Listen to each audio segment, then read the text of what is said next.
I'm Evelyn, and I'm a geoholic.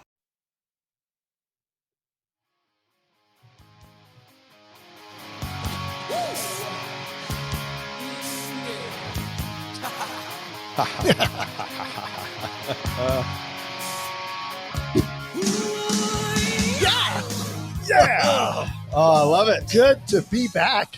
Man, it is good to be back. What a trip it's been, huh? It has been a ride, I can tell you that. Well, we're going to get to that in just a minute. But before we do, welcome back to Geoholics. Thanks for listening. We are at episode 193. 193. Inching closer and closer to the big 200. The big 200. But we got a good one lined up for you. And yeah, I'm excited. You know, as the listeners know, we just got back from Energeo. That's right. Had a, 10-day trip to Germany. Kind of parlayed it with some vacation time in addition to the conference itself, which was absolutely amazing. It really was. So much fun. You know, it was so good to see some of our really good friends that we've communicated with people forever. We've had on the show that actually got to meet in person. Yep. And of course, tons of new friends. I can't wait for those interviews to come out. Oh, yeah. I'm already going back through some of them, and I forgot some of the cool stuff that we talked about. Yeah, so cool. But I don't know what the highlight was, to be honest with you. There were so many. It's like every day there were, like, it just kept getting better and better. Yeah, hanging out with the guys from Airworks was definitely, and the guys from AppClose. AppClose were great. Yeah, Bad Elf folks, of course. Seeing Michael. Yep, Michael Gula. Yeah. Good to see him. Elaine Ball, of course. Yeah. It was just, I look back at it, like you said, and I'm like, I don't know that it could have gone any better. We were our spot was almost amazing. Perfect. Yep. I think you're right. I don't know how it could have gone any better. Yeah. We just needed more time. We ran out of time. Everything we were just running. We didn't stop for 3 straight days, but it was a blast. It was an absolute blast. So be on the lookout for those episodes. I don't know if it'll be 2, 3. I don't know. Yeah, I know we got some amazing interviews for sure. We had 3 solid days. So it'll definitely be 3. Yep. And we made it there and we made it back safely. Yes, most importantly. Exactly. Not too many hiccups, really. No, you got to expect some small things to happen. Carrying a lot of gear through many different flights. And all in all, I can't wait to go back next year. Yep. Agreed. 100%. All right, let's move on. Tell us about that opening number there, Sean. Oh, man. One of the bands that I grew up with, it was, I don't know how old I was, but there was a period of time where this band Poison was at the top of my list on the old cassette tape, a song called Nothing But a Good Time. I don't know if we've ever had Poison on. You know what? Have we? We have not. All right. I did a search through all the episodes because I'm like, surely we had to play a Poison song before. No? And nope, first time. American rock band. Gained prominence in the 1980s and early 90s. One of the lead acts in the glam metal and hard rock genre. They're formed in 1983 in Mechanicsburg, Pennsylvania. Classic lineup: Bret Michaels, CeCe DeVille, Bobby Dahl, and Ricky Rocket on drums. Best name, Ricky Rocket. I mean, all those guys. Anyway, known for their glitzy and androgynous image, Poison was part of the glam metal scene that included bands like Motley Crue, Def Leppard, and Bon Jovi. In addition to music, Bret Michaels became a reality TV star. Appearances on shows like Rock of Love and The Celebrity Apprentice. And I was a huge fan of both those shows. I wasn't really into reality shows, still really not. So it wasn't really my thing, but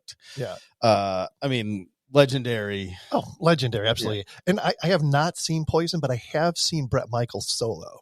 Oh, okay. And amazing. It was amazing. And he lives here. I think he still lives here. Yeah. I think he's got a place up in Silverleaf or something like that. Yeah. So it was really cool when we saw him here locally. Local guy, yeah. Brought a bunch of his, friends, local musicians up on stage and everything. And it was super cool. So good band. Love them. We are in the Get Kids Into Survey studio. We are. Tonight, and we mentioned that we got to see Elaine Ball and spend some time with her at Energeo, and all I can say is that woman has more energy than just about anybody I know. I don't get it. She was everywhere. she was somehow everywhere and still like always around us at the same time. There had to be 3 of her running around. Yeah. I don't get it. But kudos to her. She's got great things going, and it makes sense why her and TK get along so well. Oh, absolutely. Both like endless amounts of energy and endless passion. energy. They also somehow get 40 hours a day in when all of us have 24. Yep. I don't know how they do it, but good for them. And we're happy that they are friends of the program. Absolutely. Moving on. Next up, we have just mentioned hanging out with our buddies from Airworks when we were in Berlin. Great time. And it's time for the Airworks random trivia. Well, it's always the Airworks random trivia, but it's a little bit on point as I chose the topic of Oktoberfest trivia. So real quick, just a couple nuggets. We knew this going in, but I definitely saw it going to Munich. Oktoberfest actually takes place at the end of September. I think the last days are the first couple days of October. And only beer from Munich is sold at Oktoberfest. Me and Lexi had a chance to go to Munich for a couple days on this trip, and it was awesome. I mean, outstanding place. One of our favorite days. And the locals know the event as Weissen. Wiesen is what they call it. Okay. You can't start drinking until the mayor opens the first keg. I think you've seen some reels of that where they take the wooden mallet and they bang the thing into the So the mayor's got to do the first one of those. Oktoberfest beer is brewed extra strong at about 6% alcohol. There are 17 beer tents to choose from. Oktoberfest wasn't originally a beer festival. It was originally a wedding party to celebrate in honor of the Bavarian Crown Prince Ludwig's marriage in 1810. And then it just turned into a massive beer event every year. 6 million people go, and they consume about 1.8 million gallons of beer. Say that again. 6 million people attend and consume 1.8 million gallons of beer. So if you want to call that 2, I'm going to have to do some math on that. Yeah, that's so it's about a third of a gallon a person, which sounds a little light. I could do that. Yes, I think we did that one night in Berlin. Yeah, I think one night we were good for 1 gallon at least. Very cool. Yeah. Is that all you got? That is one last thing. Over 4,000 lost and found items are found each year. I don't even want to know what's in that lost and found. I can only imagine. Yeah, exactly. Jeez. All right, cool. Let's move on to the Advanced Geodetic Surveys Weekly Words of Wisdom. I love this one. By 3 methods, we may learn wisdom. Ooh. First, by reflection, which is the noblest.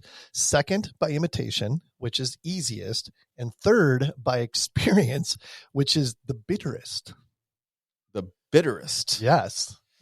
So reflection and imitation are good. Experience can be bittersweet. That's good. That's good. Absolutely. I get that one. Hey there, Kent. Can we talk about Trimble for a second? We sure can.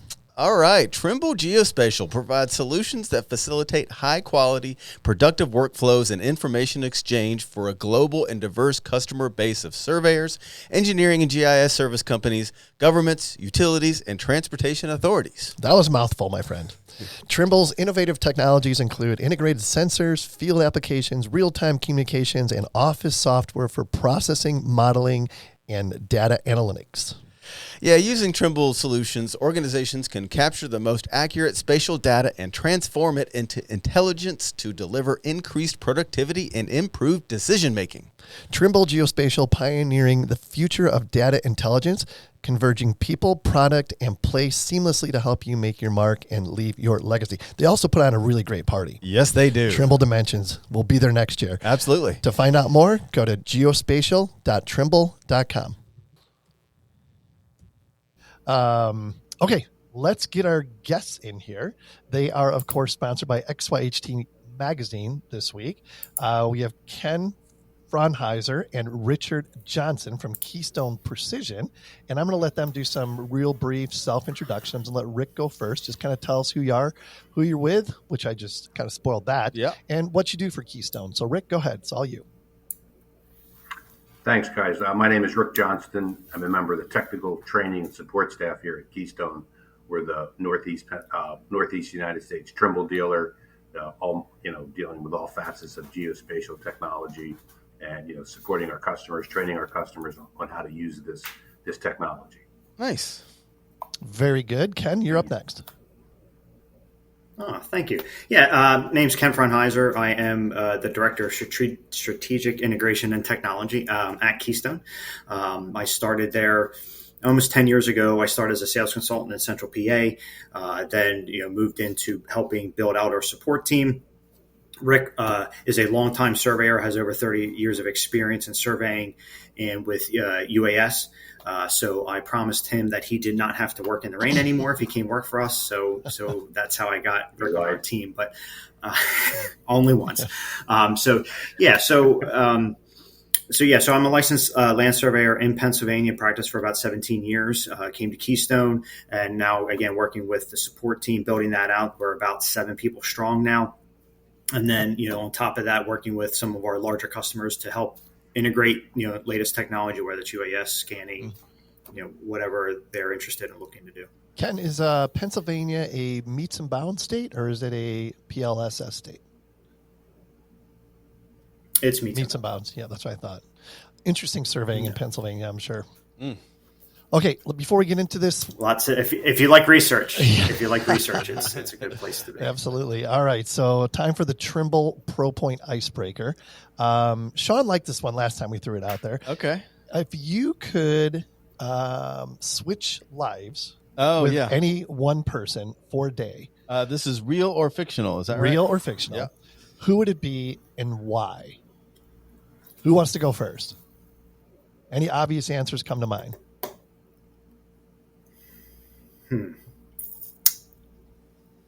That's a good one.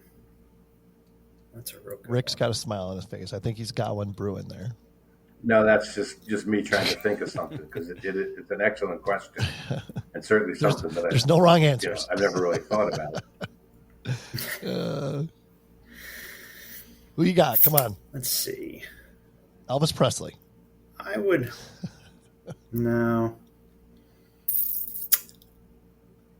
I don't know that I have a specific person, but I would want to be in the life of somebody that's like some huge executive, Bezos, somebody along those lines, just to see what that day looks like. They need to do so much in it. They need to do so much in a day, right? So they obviously have families, right? So they got to fit in family time. They have their corporate duties.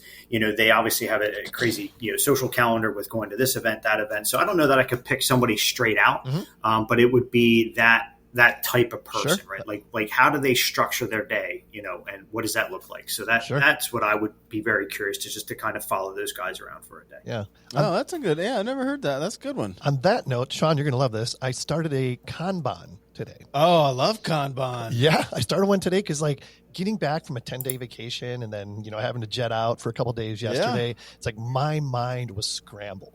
And I'm like, I have to get a grip on all this stuff in my head. Yeah. So I'm like, Kanban. And you can only put so much in your doing column. And just like spending an hour downloading into my Kanban today. Oh, I bet you freed that just my mind. Yeah, exactly. I felt so much better. You get it out of here that. and on here, and then you organize it. And all right, we delayed long enough. Rick, you're up. Rick, you're up, buddy.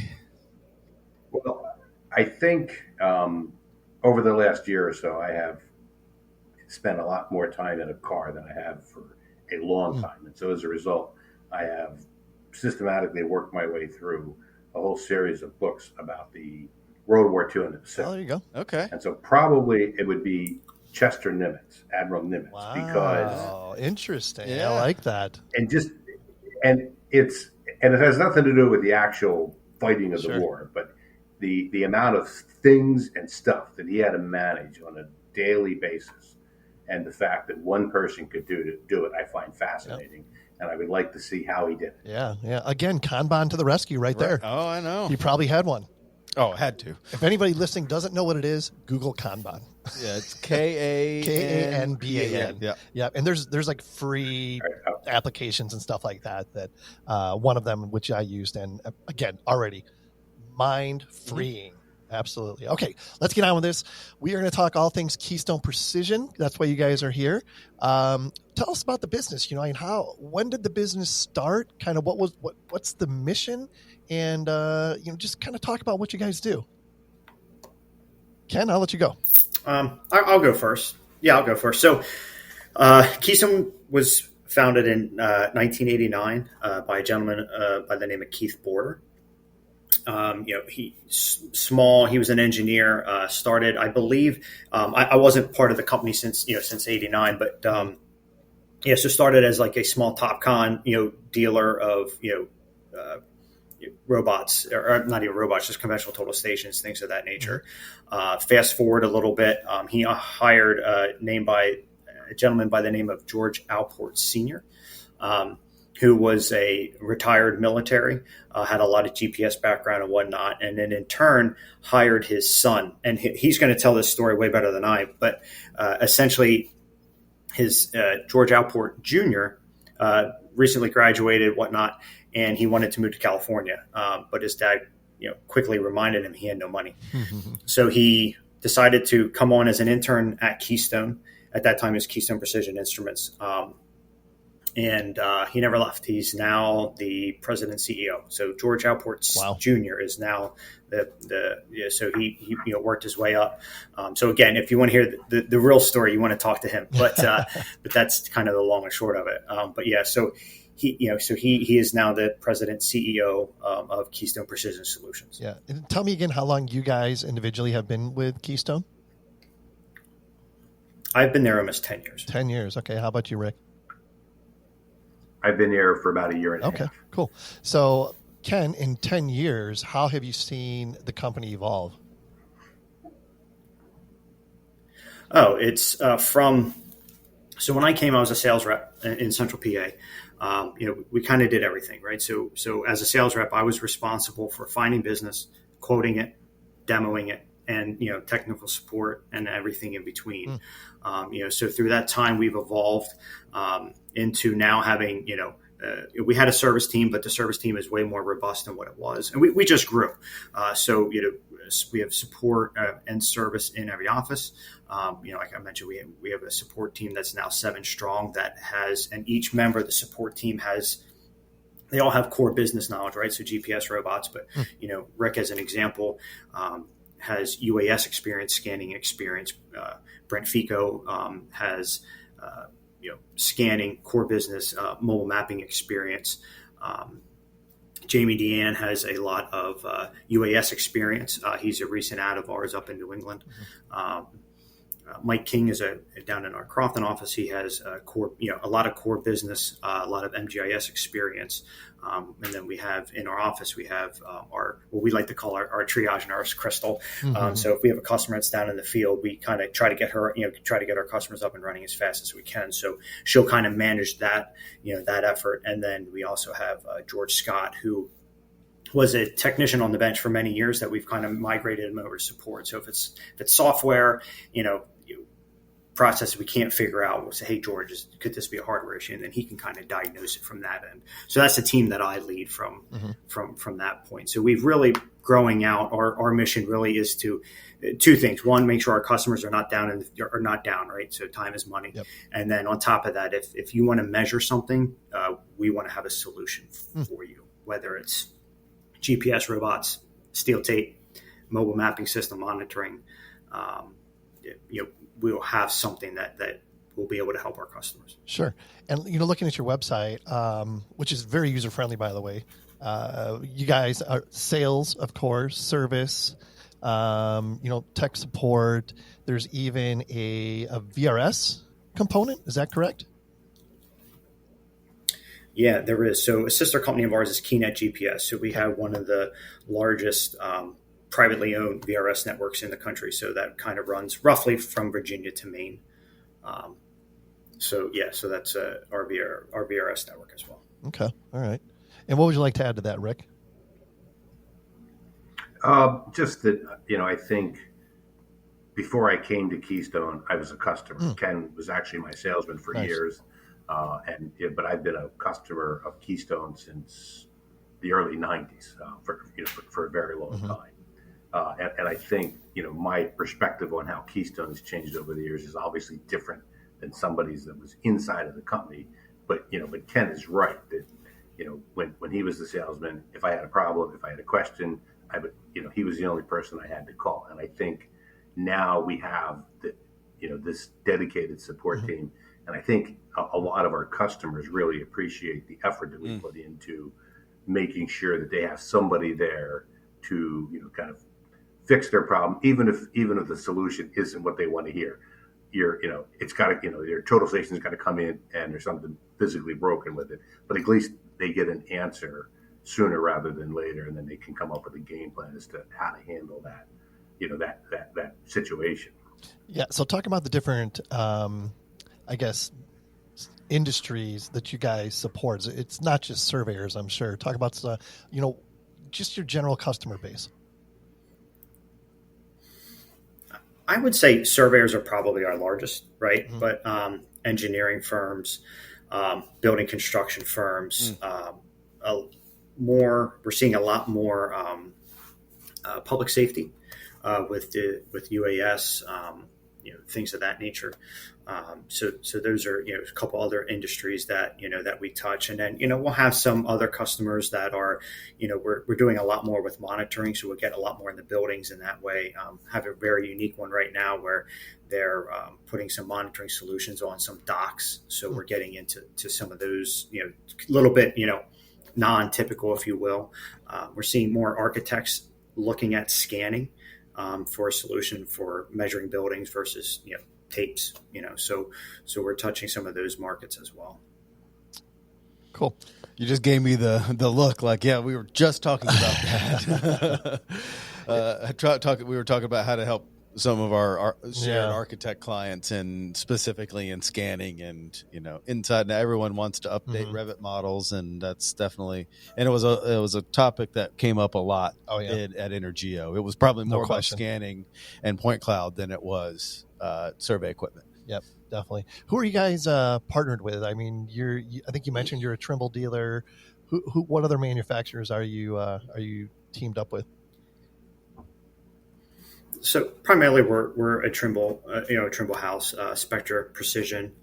We are also a C4 dealer, and we also represent DJI and Wingtra on the UAS front as well. Cool. Very cool. And then we really can be a one-stop shop, right? So we have all paint, ribbon, and nails as well for for all those types of things. So if you look at that, then you're looking at Seco and Airvo and all those Christnick and all those companies. But from a technology standpoint, what are the challenges you guys encounter? I mean, are there still like supply chain issues or that type thing, or is stuff pretty much readily available at this point? There are some in certain pockets, right? UAS right now, we're seeing some struggles with getting some things. But core business, when I say that, I mean GPS and robots. That's pretty much has died down. 18 months ago, coming out of COVID, that was not the case. Where we weren't able to get things, and that was a challenge. That was a big challenge. But I'd say for those types of things, that's not so much. We are still seeing some of that on the UAS side, though. Yeah. Yep. So, Rick, do you have a survey background as well? Actually, I do not. It's okay, Rick. You're in a safe place. It's okay. It's okay. I started at an engineering firm 30 years ago. I went to school for, and my background is actually in geology. Okay. Started as a kind of a staff geologist 30 years ago at an engineering firm. The company started an enormous transportation project in the northeast corner of Pennsylvania. There was no geology work to do, but lots of survey work to do. So I was issued a machete and told to report to the survey department. Nice. By the end of that project, I was actually a crew chief, and then we got into GPS and UAVs and all that stuff. And I just kind of never went back to geology. And honestly, I've really enjoyed it. It's been a lot of fun, but I like to provide that disclaimer, particularly when I'm giving presentations to surveyors and things like that. I'm I am not a surveyor. Well, I mean, you're not like a licensed surveyor, but you do have a survey background, and I think that's really, really important. You know, Yes. being in the position you guys are in. You know, Right. Ken, you mentioned that you are a surveyor, a licensed surveyor, and I think that is key to understanding what your customers' needs are. You have that background to be able to guide them, you know, from a different place than rather than if you didn't have those experiences. Would you agree?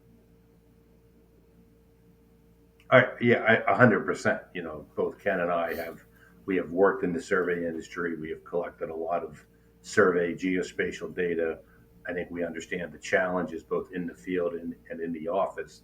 And Ken has kind of coined this, you know, hashtag saying is, you know, what's your deliverable? Because it doesn't Right. matter I love how that. you collect the data Oh, yeah. or what you do, but unless you can convince somebody to pay you for Mhm. something, it makes no difference.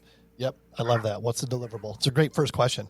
Well, yeah, especially when you get into we were in this want versus need Yeah. setting, and I do want all these things, but if my deliverable is still something that doesn't warrant the equipment, then it doesn't make sense. Exactly. And I think the question of what's your deliverable more and more is changing because Mhm. it used to be, it was a map, it was a paper map, Yep. you know, but the future of surveying is more and more going to be 3D models, you know, digital BIM models, things like that. So I think that's a very relevant question to ask. Yeah. How do you guys keep up with the latest developments in technology? I mean, obviously going to conferences like the one you're at right now, but talk about that just a little bit.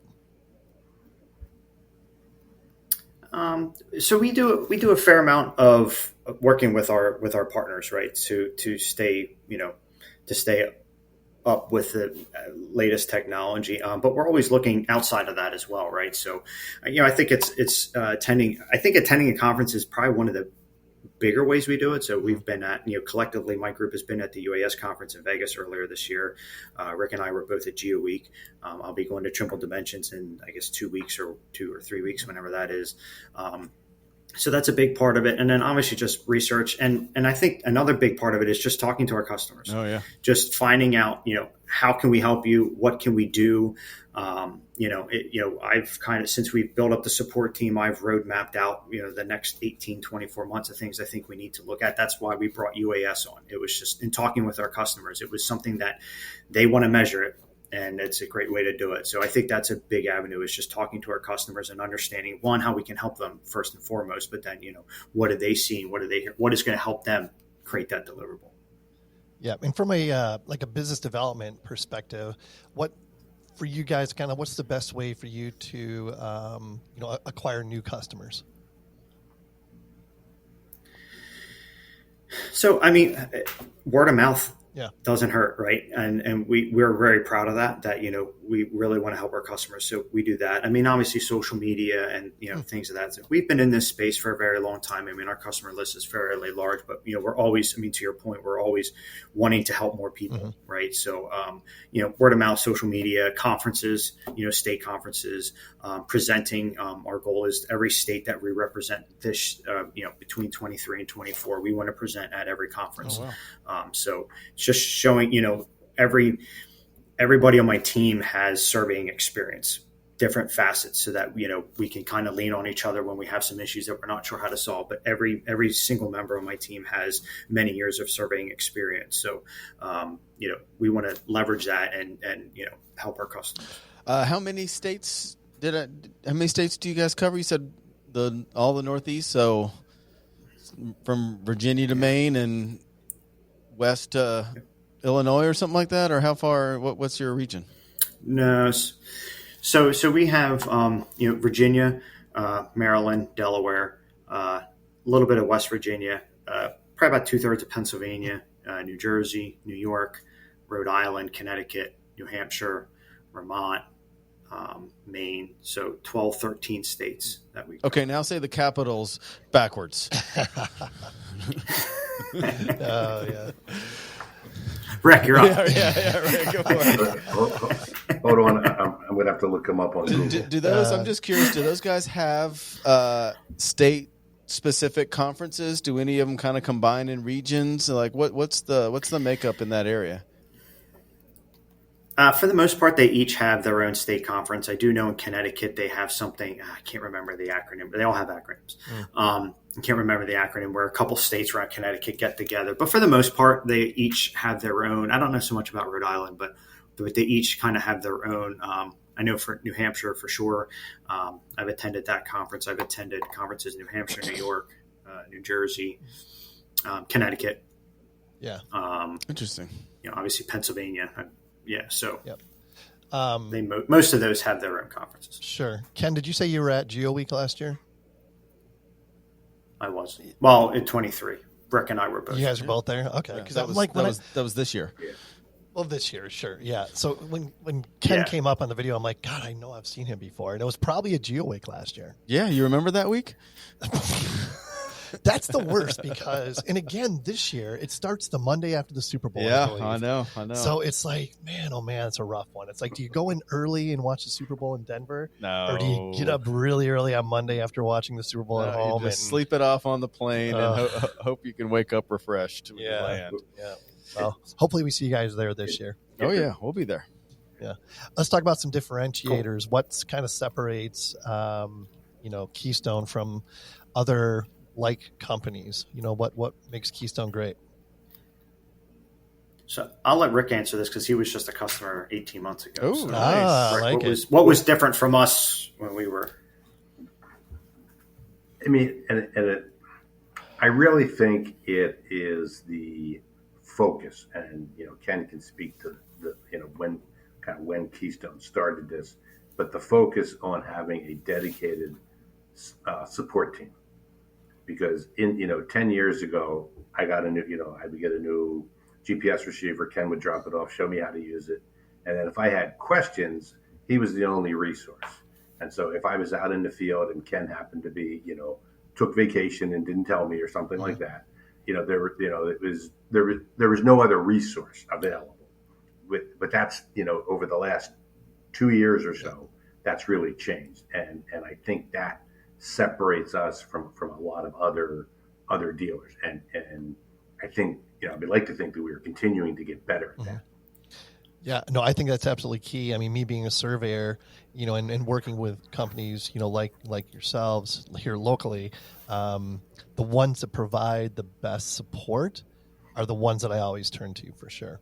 So, and there's the ones that retain the most customers anyway, which end up being the most successful, which is the ones that stick around. Yep, exactly. Well, talk about that. Talk about, the technical support or maybe the training that you guys offer that, does play a role in separating you from other companies. Yeah. So, go ahead, Rick. You go. No, go ahead, Ken. I was just going to say that, because of the wide range of geospatial technology that we carry, we can train and support on everything we sell.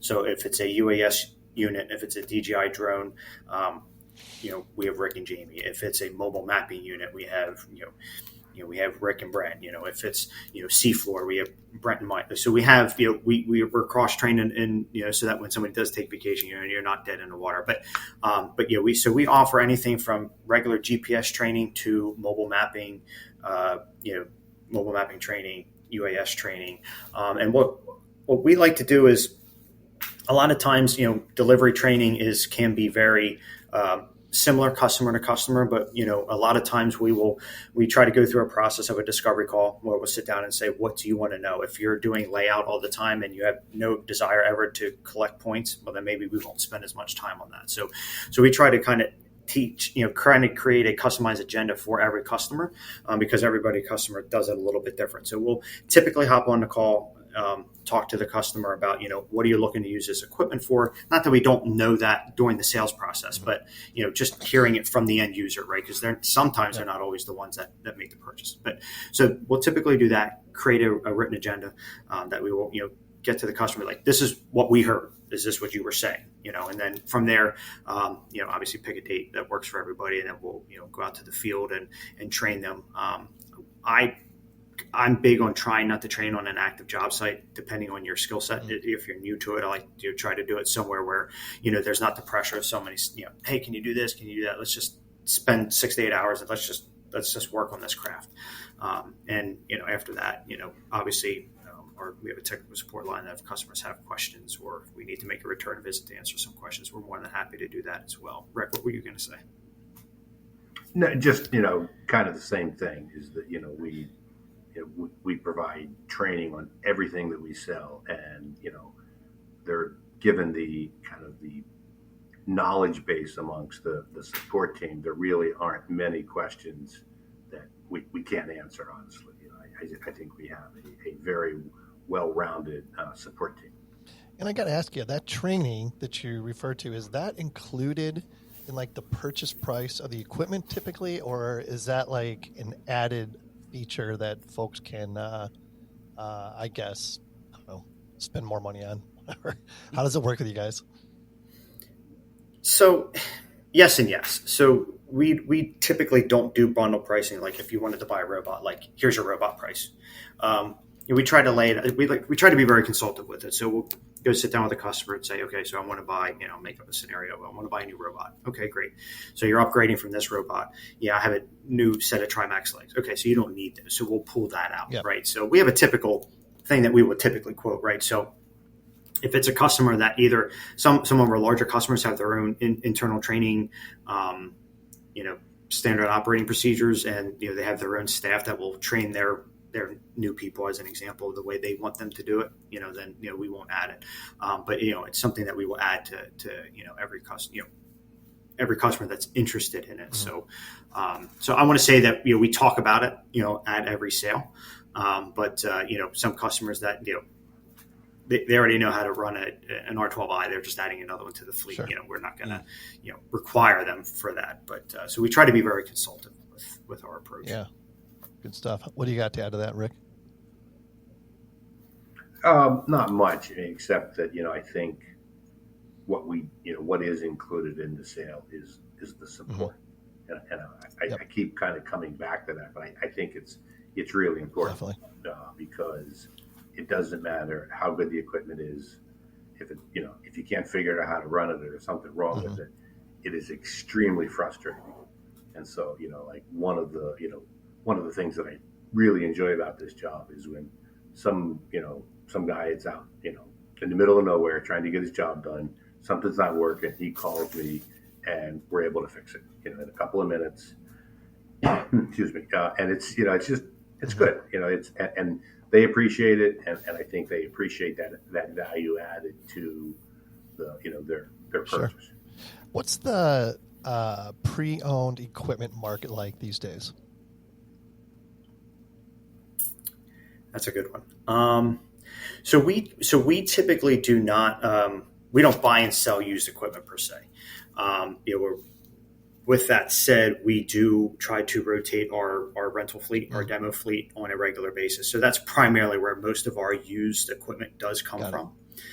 So we'll try to cycle that out. And this, I don't get too much involved in this. I'm going to say around 18, 24 months. We'll try to cycle that out. The benefit of purchasing used or pre-used, I should say, not really pre-owned, but equipment from us is that we always know what happened to it. So when it comes back from a rental, gets checked out before the sale, we'll run it through a clean and calibration process, update the firmware, whatever it is, to ensure that it's all but new when it goes out to the customer. So in fact, we're towards the end of the year is typically when we'll start flipping our fleet over for next year. So we'll go through, check, see if it's depreciated to a certain extent, and then we'll open that up to the market. Got it. So, Sean, do you ever wish that you could have a weekly cup of coffee with a like-minded survey professional? Actually, I have wished that. I'm sure you have. I am here to tell you that you can do just that by participating in the virtual Mentoring Mondays program. What is that like? Think of Mentoring Mondays as the weekly office hours of the surveying profession. And the cool thing is you can find out more by simply going to mentoringmondays.xyz. And while we're on the topic of becoming the best surveyor ever, you also need to check out Wisdom Wednesdays. Oh, really? Have you ever thought about how awesome it would be to have a book club specifically for land surveyors? I have thought that would be a really good idea. I thought you have.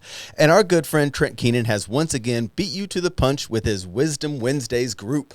Wisdom Wednesdays is a great opportunity to read survey-specific books and have a weekly interactive conversation about each informative chapter with like-minded professionals.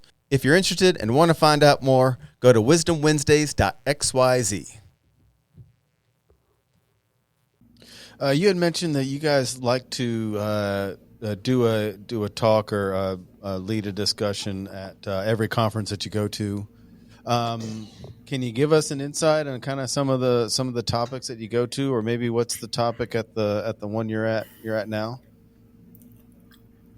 So the one we're doing this week is on seafloor systems and integrating that. So we're kind of doing a little test project at the hotel pool. Okay. So we're going to put the seafloor system in the pool, and then we're going to scan the outside of it and then bring the data together in Trimble Business Center. And we're also going to do a short talk on some GPS. But it really ranges. We kind of try to work with each society to say, is there something that you would like to talk about? Because we do carry a pretty broad range. But I would say advanced technologies is always kind of rises to the top. Right. Yeah. And that was kind of like my next question is, what's the new, what do you end up talking about the most in the what's the new exciting thing that everyone wants to hear about, or that's the buzz around town these days? Laser scanning is a big one. UAS right now is as the cool kids would say, hot. Right. It's really taking off. Get it? So that's a good one. And then we're also doing some. Sorry. It was so awesome a joke. It took me a second to really, really let it sink in. And then we're talking more and more about monitoring as well. Okay. What are some of the use cases in monitoring that maybe we don't think about, or what that you've come across?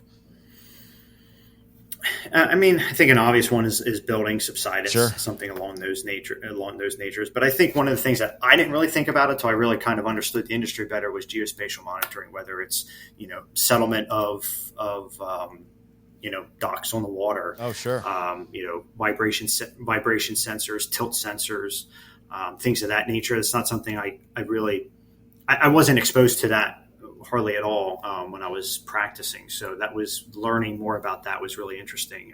So that, obviously you can put GPS and monitor deltas and subsidence, but I think the geotechnical part of that was pretty good. See, did you hear that? The geotechnical part of that was the most exciting thing he's ever seen. Okay. Come on.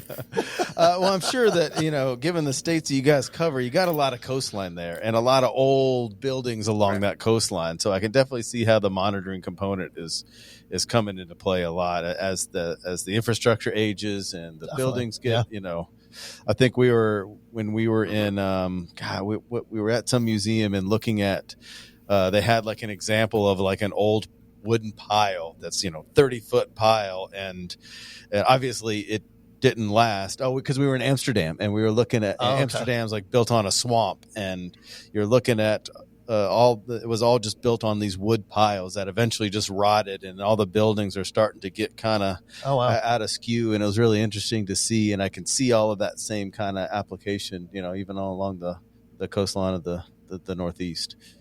Yeah, for sure. I saw something on the website as well. You guys work a lot with what am I looking for? Like police officers and stuff like that. With I guess maybe selling and servicing scanners to them to do like accident reconstruction and stuff along those lines. Talk about that a little bit. Yeah. So they're using law enforcement's using this technology more and more every day. Some cases it's unfortunate, right? Because it's usually deployed if there's an accident or something like that. But even like SLAM technology, where they're starting to use that to map hospitals, schools, things of that nature, that if they need to have some type of emergency response plan, they can have a floor plan to kind of know where every nook and cranny of the school is as an example, right? Which is somewhat unfortunate, but it's kind of where we're at. But yeah, so those types of things, thermal on UAS to look for people that may have escaped from some kind of correctional facility or something like that. That UEIS is being used more and more for things like that as well. Are they going to start scanning crime scene instead of doing the whole little yellow triangle thing with a number on it and taking the picture, just dropping running a scan on it and then just having Why not? everything digital Right? model? Yeah, why not?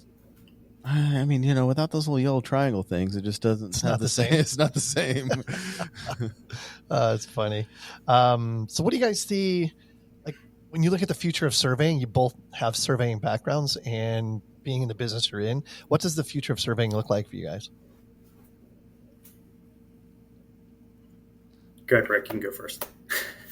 Well, I think the future of surveying, and I think the biggest changes over the next 5 years or so, is less related to the hardware in the field, and I think it's more related to, in the future, there's going to be no more paper maps. Everything's going to be a three-dimensional design. Several of the Department of Transportation's in the area that we operate are already talking about going to completely digital, plan sets, for lack of a better term. But everything's going to be, a digital design. There's, and there's a fair number of white papers, if you will, kind of documenting how the use of these digital designs dramatically reduces not so much like construction costs, but change orders and overruns and things like that, because they are much better at conflict detection and things like that, as opposed to 15 different, slightly different thicknesses and blue lines on a piece of paper.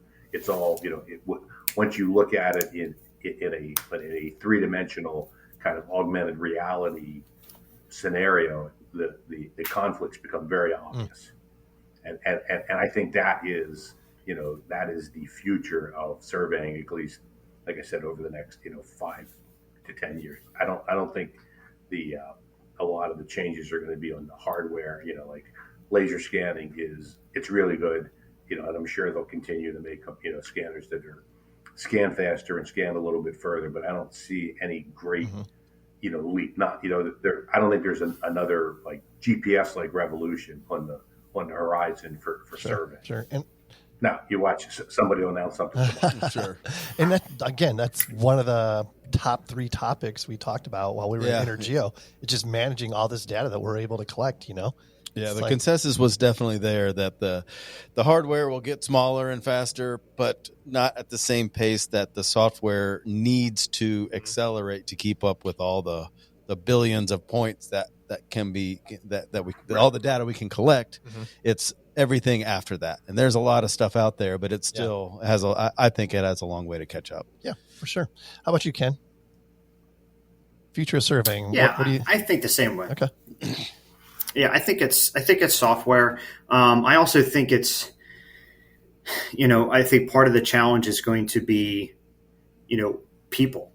I'm at a conference right now. Everybody says if I could hire another crew, or if I could hire another crew, right? So I think in the next, 10 years, that's going to be part of it. We're going to look at technology to get jobs done, faster, so that they can keep up with demand. Everybody's still very busy. So I think that's going to be a component of it. Is going to be either, people are going to take on more training responsibilities for themselves to hire people and to train them to what they need to do. And I think they're going to look at technology and say, before I would go tote this road, now I'm going to use a mobile mapping system to go collect this road at 55 miles an hour to collect the data I need, and then, try to create the deliverable from there. But I agree with what Rick's saying. It's the software and 3 dimensions, and how we build things and how we as built things is all going to be, I don't want to say real time, but it's all going to be integrated into one model of some sort. Well, I mean, you just said, Ken, that I can hire just anybody with no experience, and you guys will train them exactly how to use all the equipment, and they'll come out and just an expert, right? Well, we can certainly help with that. We definitely have the team to do that. So what's the future of the company and you guys? Like, keep plowing through and being on the cutting edge here, or what's the next 5 years look like for Keystone?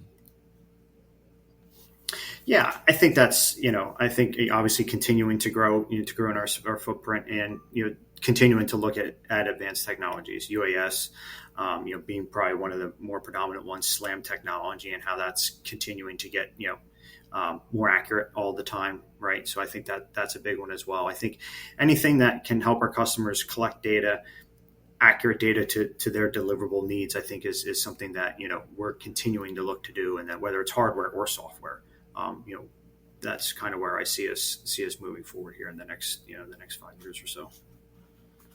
What about you, Rick? What are you excited about? I know you're a little new, but what are you excited about based on what Ken said? I'm excited about, kind of the changes in technology, particularly related to the software. And I think, for me, it's going to be fascinating to see in 5 years how much better a lot of these software packages that do, even now, a really good job of extracting usable data out of these billions and billions of points and these point clouds and things like that. And, every year and every release, they seem to get better and better. We're not quite to the point where you could just press a button and, a map comes out out of a plotter. But I think it's getting there, and that's pretty cool stuff. I got to mention this. So somebody posted on LinkedIn the other day, the ChatGPT has 3.5 and now they've got 4.0, which is their next version. Sure. It's more smarter. Oh, it's more smarter? It's more smarter. Oh, okay. You have to pay for it, I believe. There's some sort of monthly fee or whatever. Well, that's the smarter part about it. But it was Aaron Mikolenko, who's been on the show many a times. Sure, That guy is always out there, pushing the envelope on things. And in the latest version of ChatGPT, I hope I get this right, you can actually upload a PDF, right? So he uploaded a PDF of a plat and asked ChatGPT to write a legal description for parcel 5 on the map. And sure as shit, they did? Yes. Really? Yes. A good one? It was 70% of the way there, just like everything in ChatGPT. Well, think about it. If you handed that to any number of junior people in your office, and they came back with 70% there, you give that guy a raise, right? Yeah, that's what I'm saying. I mean, it's going to get really, really interesting. That's for sure. That's cool. Yeah. Well, before we let you guys get out of there, let's talk about, where our listeners can find out more. Is it best on the website? I'm sure you have a brick and mortar store out there. Fill us in on the best way to reach you guys and become a new customer. Absolutely. So, absolutely. So we are headquartered in Allentown, Pennsylvania. We have offices in Milford, Massachusetts, Hackensack, New Jersey, and Crofton, Maryland. So right outside of Boston, right outside of New York City, and right outside out of the Baltimore, D.C. area. Obviously have a website, www.keypre.com. I also have a support line that you can call. You can, if you're on a website, let me back up a second. If you're on a website, you can actually chat right into our support line to get a hold of our team to, if you need any help, but you can obviously call our support line. You can call into any one of our offices to get help as well. So we cover the Northeast of those 4 brick and mortar offices. So I got to ask, we're actually right today, Phillies are in Phoenix for the Game 3. I'm just curious how you guys are feeling about the series. Of course, you're up 2-0. I'm sure you're pretty confident. Well, it is Red October, so we are. I am a huge Phillies fan. Rick is not so much, no, a huge Phillies fan. We're up 2-0. Actually, before we hopped right on here, it was still 0-0 in Game 3. So what's the score right now, Kent? Lately, so hopefully. Spoiler alert! Our hometown Diamondbacks won 2-1. What? Yep. Okay. We're back in the series. That's already over? Yes, it was a 2:00 game. Oh, it was a 2:00 game. Yeah. We're in this. All right, guys. Yep. You're on now. All right. Well, there you go. Well, we need offline. We'll have a friendly wager. I was disappointed that the roof was closed. I really wanted them to open it up because it was still 100 degrees here, and I wanted to take that home field advantage and having those those Philly guys sweated out a little bit, but good job, Diamondbacks. Yeah, I'm Keep excited. making it a series. I know. I'm a bandwagon fan right now. Always. There you go. What else, guys? You got anything else you want to get out there? Yeah. What do you got? I don't know. This has been a great experience. I admit this is a first time podcast for me, so nice. this has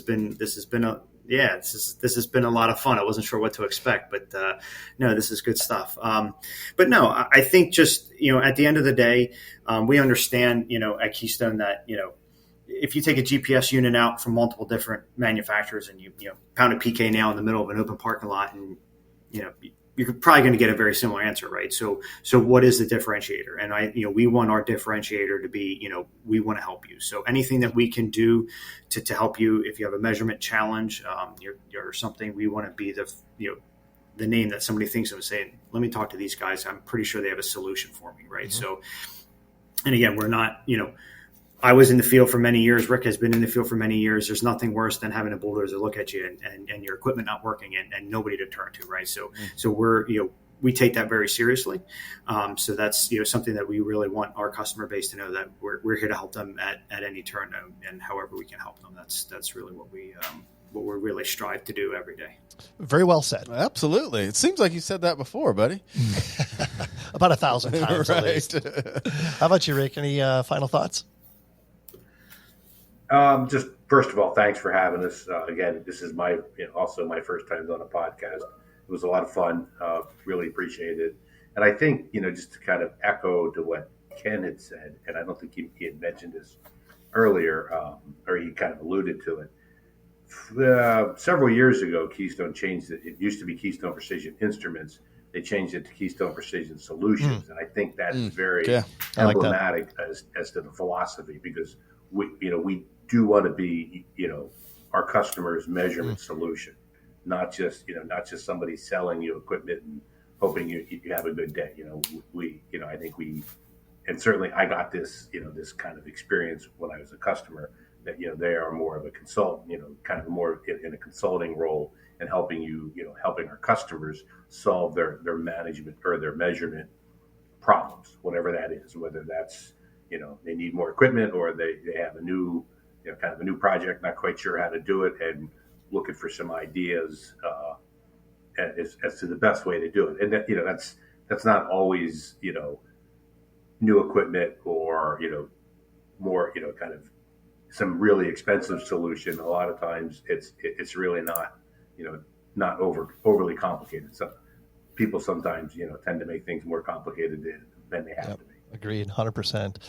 Sean, anything else before we get out of here? No, that's all good stuff. All good stuff, Yeah, absolutely. Yeah. Gosh, I'm out of practice here. I forgot how to close out a show. I know. I guess I got to get the music queued up here, right? Yeah. All right. Well, hey, go Diamondbacks. Go D-backs. Exciting. All right, guys. Great job. Really appreciate you guys taking the time to join us. Adding value, making friends. Our new Keystone. I love them. Once I love again. these guys. Yeah. Yeah. If anyone would like to be a guest on a future show or have any topical ideas, shoot us an email at info@thegeoholics.com. Poison, nothing but a good time, available everywhere. Until next time, everyone, check out KEYPRE.com and ask yourself, what's the deliverable? What I is the love deliverable? that. Yep. Most importantly, of course, be safe and healthy.